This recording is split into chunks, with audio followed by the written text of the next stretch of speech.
কাঁকরোল ভাজা। আচ্ছা, তার আগে বলি, আপনারা যে যেখান থেকে আমার ভিডিওটা দেখছেন, আমার পেজটিকে অবশ্যই ফলো করে একটু পাশে থাকবেন।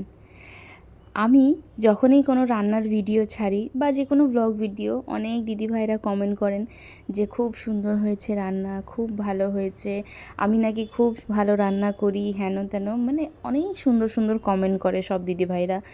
তো খুবই ভালো লাগে কমেন্টগুলো পড়ে, দেখতে খুবই ভালো লাগে। আসলে সত্যিই আমি রান্না করতে খুব ভালোবাসি, আর রান্নার মধ্যে এক্সপেরিমেন্ট করতে আমার খুবই ভালো লাগে। এক রকমেরই রান্না টানা করতে একদমই ভালো লাগে না। আজকে একটা ধরুন একটা আলু দিয়ে যদি আজকে ভাজা করি, তো পরের দিন ওই আলু দিয়ে একটু অন্য কিছু ট্রাই করতে মন চায়।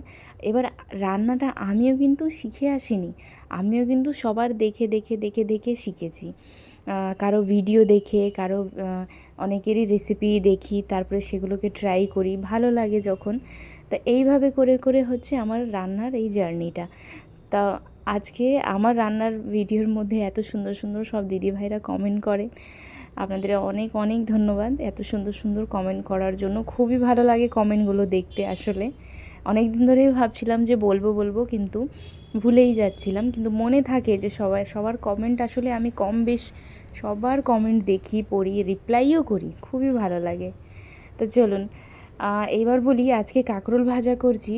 আর কাঁকরোলে তো অনেক রেসিপি হয়, তবে আজকে আমি একেবারে সিম্পল একদম কাঁকরোল ভাজাটা করলাম।